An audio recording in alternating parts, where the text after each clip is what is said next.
Baik, sekarang kita bahas tentang kesetimbangan kimia ya. Nah, sebelum kita bahas kesetimbangan kimia ini, kita harus tahu dulu istilah reaksi itu ada yang bersifat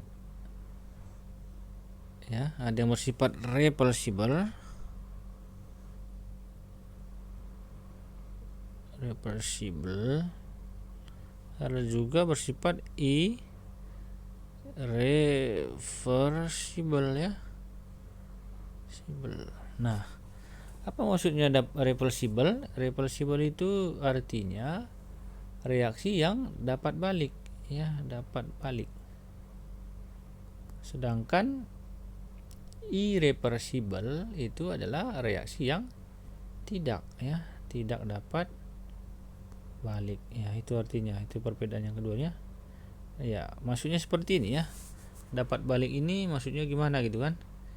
Dapat balik ini artinya misalnya kita campur yang tidak dapat balik dulu kita bahas ya. Yang tak dapat balik ini misalnya kita bakar, misalnya kertas kita bakar. Nah, kertas kita bakar itu kan dihasilkan abu ya, misalnya ada CO2 ya. Nah, ini hasilnya kan. Nah, abu ini kalau kita campur dengan CO2 tak bisa lagi menghasilkan kertas. Nah, itu artinya tidak dapat balik gitu ya. Itu tidak dapat balik ya.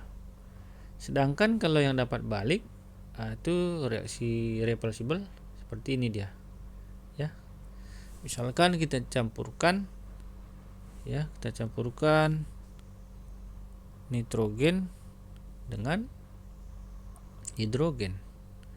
Hidrogen ini N2, hidrogen H2 ya, akan dihasilkan amonia NH3. Nah, akan dihasilkan NH3. Tapi kalau NH3 ini bisa kembali lagi menjadi N2 dan H2 itu maksudnya ya. Atau NH3 ini kalau kita panaskan bisa dia menghasilkan gini dia, NH3 ini kalau kita panaskan bisa menghasilkan N2 dan H2 itu maksudnya. Jadi penulisan reaksinya seperti ini. Kalau reaksi yang dapat balik tadi ya, reversible tadi, N2 tambah H2 menghasilkan NH3. Nah, ini dia. Ini artinya NH3 bisa kembali lagi menjadi N2 dan H2 itu maksudnya ya. Seperti itu. Yang disebut sebagai reaksi reversible. Jadi ini penulisannya dua arah, seperti itu dia tandanya ya. Nah, seperti itu, itulah pengertian daripada reaksi reversible dan reaksi irreversible. Nah, oke, kembali kita ke kesetimbangan tadi ya. Jadi kalau misalnya ada reaksi, kita buat reaksi yang contoh yang reversible tadi ya. Tapi sebelumnya reaksi-reaksi kimia itu pada umumnya kebanyakan adalah reaksi yang tidak dapat balik ya. Yang dapat balik ini tidak banyak ya. Salah satunya tadi reaksi ini tadi ya, N2 dan H2 menghasilkan amonia tadi ya. Kemudian ya, kita teruskan. Kapan dikatakan reaksi itu setimbang ya? Kan ada judul tadi kesetimbangannya. Soalnya kita buka reaksi N2 tambah H2 ya, ini setimbang NH3. Kita buat reaksinya dua arah seperti ini ya. Maka ini kita setarakan dulu. Maka di sini 2, di sini 3. Ya. Kapan dikatakan reaksi setimbang ya? Reaksi itu setimbang ya. Kalau untuk reaksi ini ya, kapan dikatakan dia setimbang? Ketika lajunya ya, reaksi setimbang itu ketika laju reaksi ke kanan ini saya buat kanan ya, V laju reaksinya itu sama dengan laju reaksi ke kiri. Itu dia. Jadi kalau yang ke kanan katakanlah di sini saya buat V1, yang ke kiri V2, maka saat setimbang itu syaratnya adalah V1 sama dengan V2 ya. Laju reaksi ke kanan sama dengan laju reaksi ke kiri, itu namanya keadaan setimbang ya. Nah, berikutnya setelah paham itu, kita harus tahu faktor-faktor yang pengaruhi pergeseran kesetimbangan ya. Faktor-faktor yang mempengaruhi pergeseran kesetimbangan. Ya, maaf tulisan dokter ya. Jadi apa saja faktor-faktor yang mempengaruhi pergeseran kesetimbangan? Jadi kesetimbangan ini bisa bergeser ya. Pada saat tertentu dia bisa bergeser ke kiri ataupun ke kanan ya. Jadi faktor-faktornya itu yang pertama satu nanti adalah konsentrasi ataupun molaritas.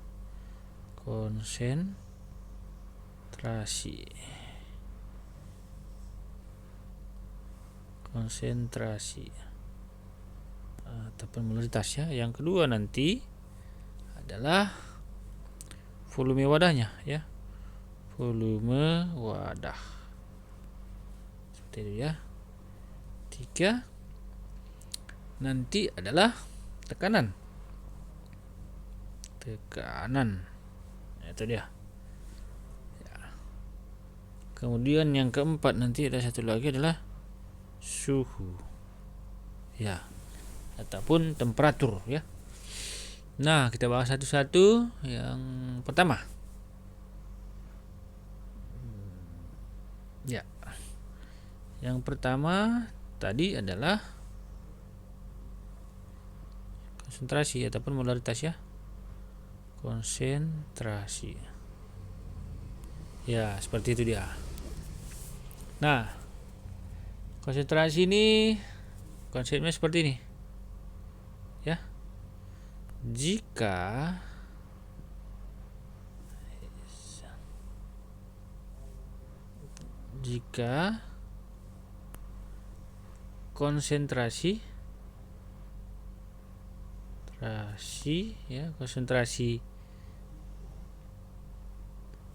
konsentrasi zat yang di kiri ya, konsentrasi zat yang di kiri ditambah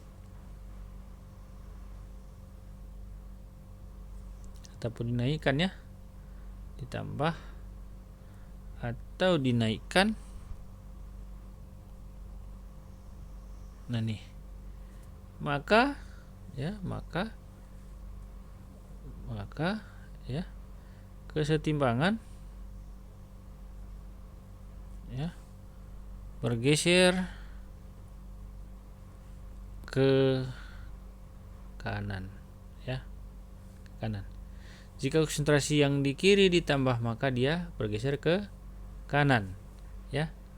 Dan sebaliknya DSB, dan sebaliknya artinya jika konsentrasi ya yang di kiri, yang di kanan yang ditambah, maka maka reaksi bergeser ke kiri, itu sebaliknya ya.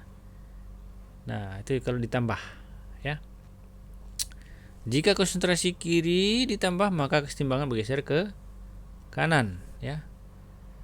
Nah, kalau yang konsentrasi yang di kanan ditambah maka dia bergeser ke kiri, itu dia. Nah, berikutnya kalau dikurang gimana gitu kan? Kalau dikurang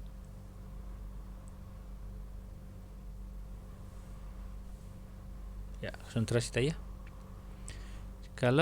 Kalau dikurang konsentrasi ya. Nah, kurang ini kalau konsentrasi di kiri dikurang ya. kiri dikurang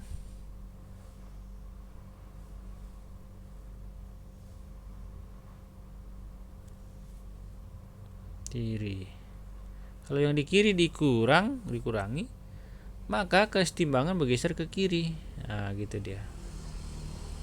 Kalau di kanan yang dikurang, itu nanti yang di kanan, kalau dikurang di kanan, maka kesetimbangan bergeser ke kanan. Nah, itu dia ya. Jadi masalah konsentrasi ini kesimpulannya masalah konsentrasi ya. Kalau konsentrasi kalau ditambah konsentrasinya ditambah ya ke arah lawan dia. Ya. Kalau dikurang, itu konsentrasi tadi ya. Dikurang, maka dia ke arah diri sendiri. Itu kesimpulannya. Diri sendiri ya. Artinya kalau ditambah yang kiri dia ke kanan, itu kan lawan berarti. Kalau ditambah yang di kanan maka dia ke kiri, dia tambah maka dia ke kiri gitu. Kalau dikurang, kalau di kiri dikurang maka kesetimbangan bergeser ke kiri. Kalau di kanan yang dikurang, kesetimbangan bergeser ke kanan. Nah, itu artinya di sini ya, ditambah lawan dikurangi diri sendiri ya. Sebagai contoh supaya lebih jelas, misalnya ada reaksi tadi ya, N2 tambah H2, reaksi setimbang tadi NH3, sini 2 di sini 3 tadi ya. Nah,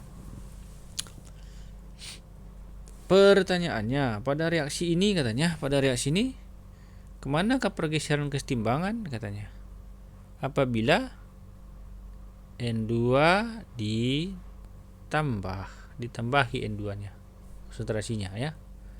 Manakah pergeseran kesetimbangan? Maka ini jawabannya adalah pergeseran kesetimbangan adalah ke kanan. Tuh. Kenapa ke kanan? Karena N2 ini kan kiri nih, yang ini kiri dua-dua ya, ini kiri, sebelah kanan panah ini kanan ya. Kanan. Nah, itu. Kalau N2 ditambah, maka pergeseran kesetimbangan ke kanan. Kenapa? Karena yang di kiri yang ditambah, itu dia. Pertanyaan kedua, manakah pergeseran kesetimbangan kalau H2 ditambah? Itu dia. H2 ditambah juga dia ke kanan. Kanan juga. Kenapa ke kanan? Karena H2 ini di kiri. Itu kalau ditambahkan sebaliknya tadi dia, ke arah lawannya. Nah, pertanyaan berikutnya, kalau dikurangi gitu kan? Ya. Pertanyaan berikutnya, kemanakah pergeseran kesetimbangan apabila N2 dikurangi? Maka ini jawabannya adalah ke kiri ya. Kalau dikurang karena diri sendiri tadi kan, maka jawabannya pergeseran kesetimbangan ke kiri karena N2 ada di kiri ini ya. Bagaimana kalau NH3 dikurangi? Ya, konsentrasinya. Maka pergeseran kesetimbangan ke kanan karena NH3-nya ada di kanan ini ya. Gitu dia. Nanti kalau ditambah NH3 ditambah berarti dia ke kiri. Karena kalau ditambah tadi kan dia ke arah lawan ya. Pergeseran kesetimbangannya maksudnya.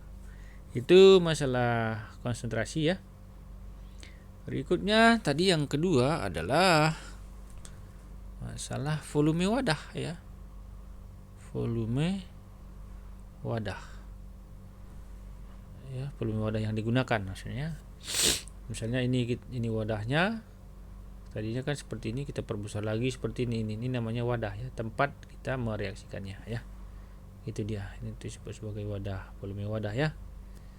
Nah, kalau volume wadah ini ya,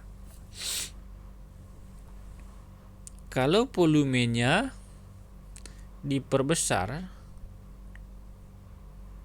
ya, maka kalau volumenya besar maka diperbesar, maka nanti kesetimbangan bergeser ke kesetimbangan bergeser ke arah yang jumlah koefisiennya besar. Ini ingat ya, besar ya. Kalau volumenya diperbesar, maka dia bergeser ke yang jumlah koefisiennya besar ya.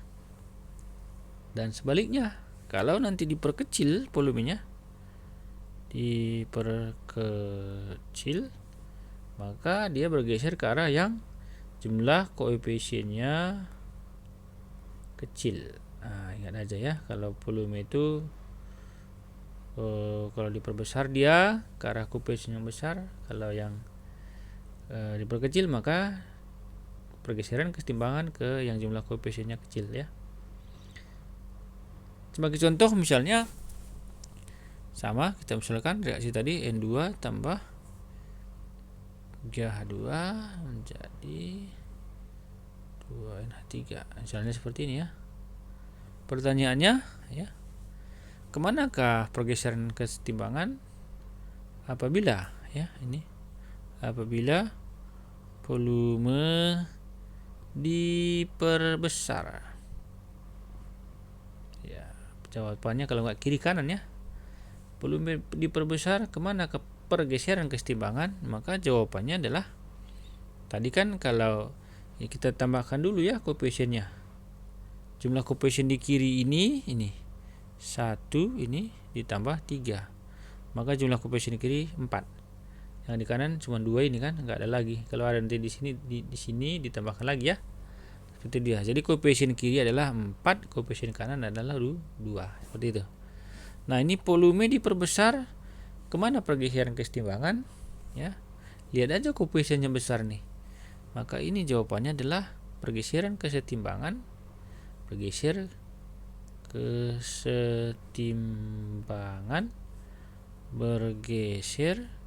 ke kiri. Kenapa kiri? Karena jumlah koefisien yang kiri 4 ataupun lebih besar daripada yang kanan. Seperti itu dia ya. Nanti kalau volumenya diperkecil, maka ini jawabannya pergeseran kesetimbangan akhirnya kanan ya. Karena koefisien kanan itu lebih kecil, 2. Itu dia. Nah, jelas kalau untuk volume. Sekarang tekanan ya. Tekanan ini kebalikan dari volume ya. Semakin besar tekanan, volumenya akan semakin kecil ya. Maka kalau tekanan ini, kalau nanti tekanannya diperbesar, maka kesetimbangan bergeser ke arah yang jumlah koefisiennya ya, jumlah koefisiennya kecil. Nah, kebalikannya itu dia ya. Kalau tekanannya diperbesar, maka kesetimbangan bergeser ke arah jumlah koefisiennya kecil. Sebaliknya nanti ya, kalau diperkecil tekanannya, maka kesetimbangan akan bergeser ke yang jumlah koefisiennya besar. Jadi kebalikannya ya, seperti itu dia ya. Supaya lebih jelas kita lihat contohnya. Tekanlah di sini tadi sama N2 tambah 3H2 jadi NH3 ya, misalnya seperti itu ya.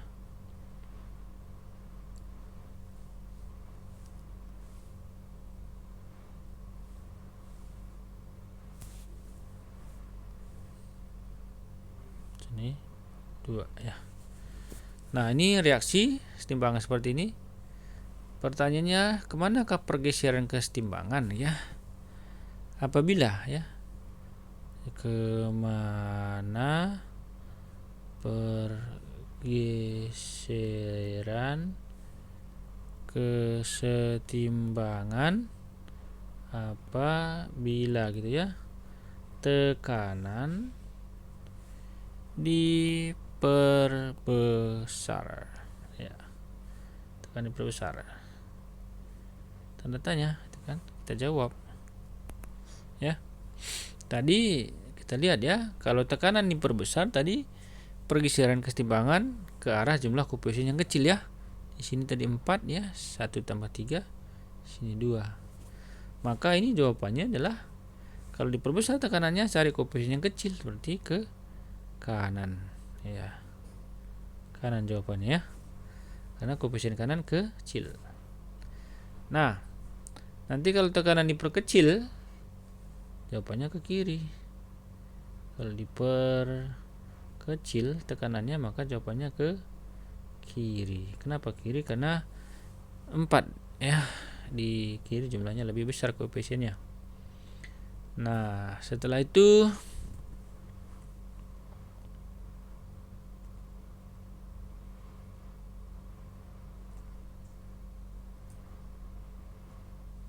kita yang terakhir tadi adalah suhu ya. Suhu ya. Suhu ataupun temperatur ya. Nah, masalah suhu ini harus tahu dulu dia aturannya ya. Masalah suhu ini harus tahu dulu aturannya ya. Ini, kalau delta H-nya nanti ya positif, ini kan reaksi deuterium ya. Nah, kita buat reaksi ke kanan itu ya, reaksi ke kanan adalah endotherm. Endotherm.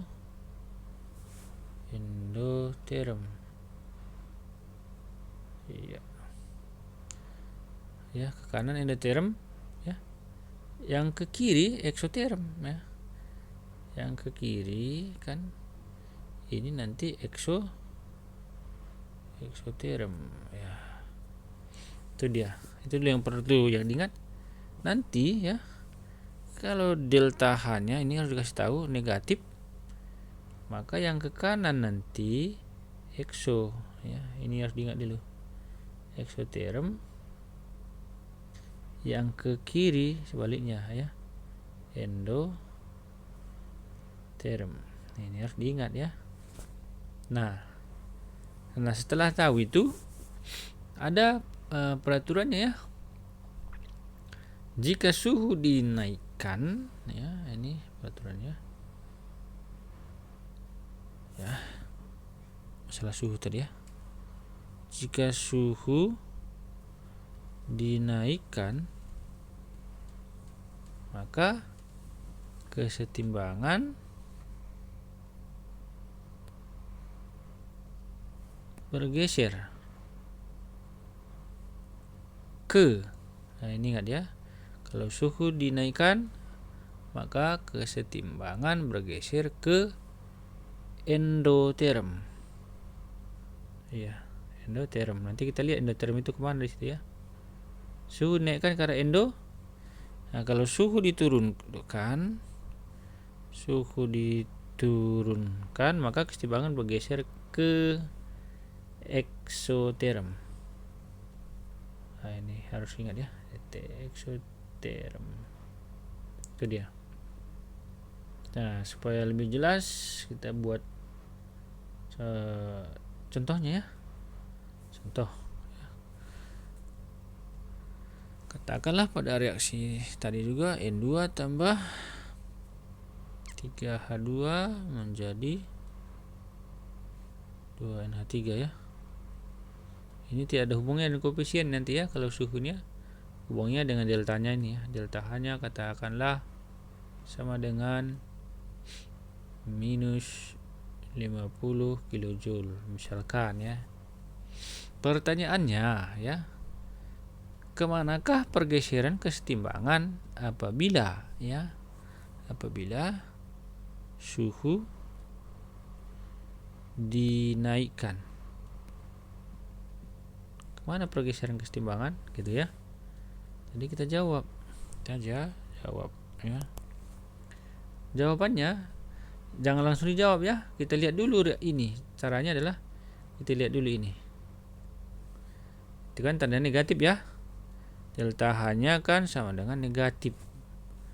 berarti yang ke kanan adalah sesuai aturan yang tadi adalah yang ke kanan eksoterm itu ya. Dan yang ke kiri adalah endoterm.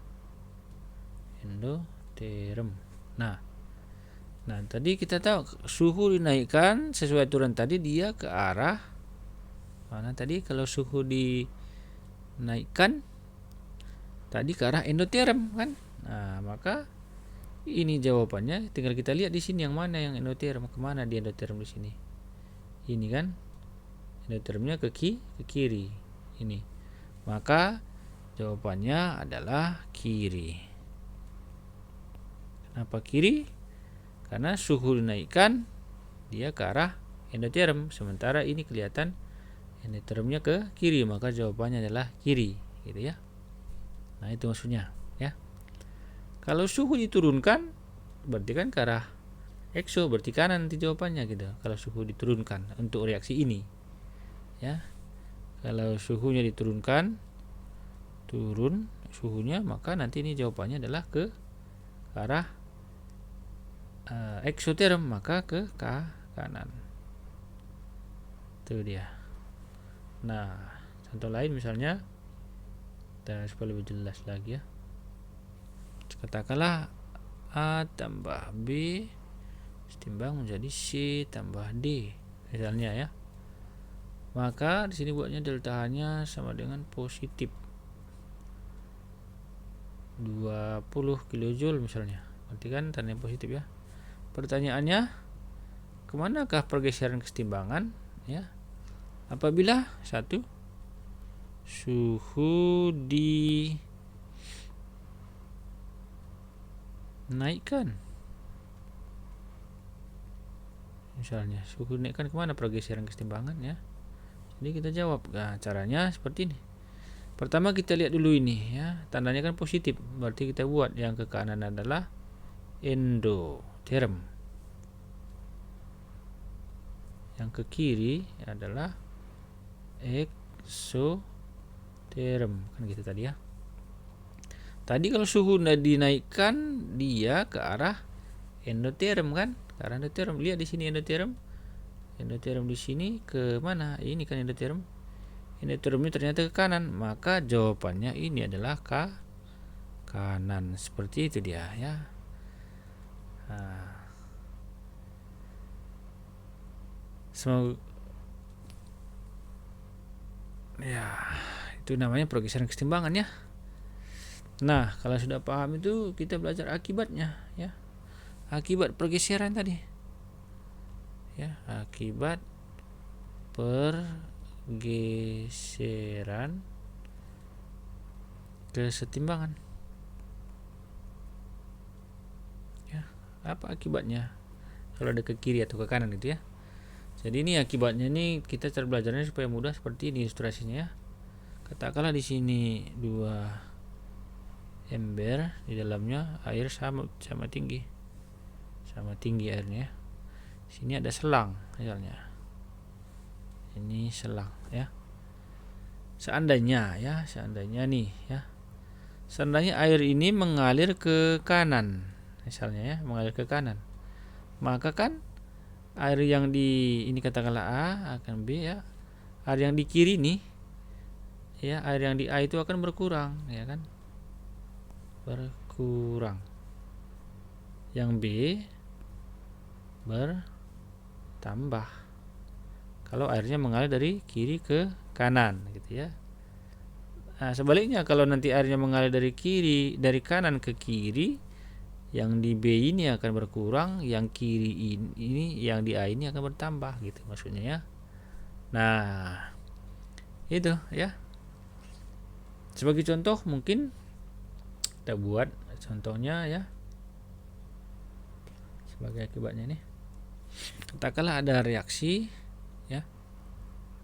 2A tambah 3B menjadi 2D tambah E misalnya ya. Nah, gitu. Pertanyaannya, jika konsentrasi A dinaikkan atau ditambah? Pertanyaannya adalah satu, pertanyaan ada dua nih ya. Satu, kemanakah pergeseran kesetimbangan? Pergeseran kesetimbangan. Yang kedua, apa akibatnya? Apa akibatnya ya? Nah, itu dia. Kita jawab satu-satu ya. Satu, tadi pergeseran kesetimbangan, kita ingat materi yang tadi ya. Nah, ini kan A ditambah konsentrasinya katanya, maka kalau yang di kiri ditambah tadi dia ke kanan ya. Berarti jawabannya adalah ke kanan ya. Pergeseran kesetimbangan adalah ke kanan. Yang nomor 2, apa akibatnya ya? Akibatnya kalau ini kan ke kanan, berarti begini pergeserannya kan. Akibatnya A itu akan berkurang karena bergeser ke kanan ya. Berkurang. Ya, B juga berkurang. Kurang ya. Sedangkan D bertambah, itu akibatnya ya. Akibatnya ada 4 karena jadinya 4. E juga adalah bertambah ya, gitu dia, karena E di kanan. Jadi ya. Nah, mungkin contoh lain kita buat supaya lebih jelas lagi. Katakanlah 2A tambah B menghasilkan 2C tambah 2D misalnya ya. Katanya seperti ini ya. Pertanyaannya, kemana pergeseran kesetimbangan apabila volume diperbesar ya. Itu yang pertama. Yang kedua, apa akibatnya? Akibatnya itu kan. Nah, ini kita jawab ya, sehingga sesuai teori tadi. Kalau volume diperbesar, carilah koefisien yang besar. Di sini koefisiennya adalah 2 tambah 1 di 3. Di sini 2 tambah 2 adalah 4. Maka volume perbesar, maka jawabannya yang satu adalah kesetimbangan bergeser ke kanan. Gitu dia ya, ke kanan. Nah, kalau ditanya akibatnya, ya akibatnya kalau pergeseran ke kanan lagi seperti ini, maka A berkurang. A berkurang, iya. B juga berkurang. Sedangkan C dan D itu bertambah dia karena bergeser ke kanan. Nah, gitu dia ya. Nah, untuk mengetahuinya seperti itu ya. Semoga paham. Terima kasih.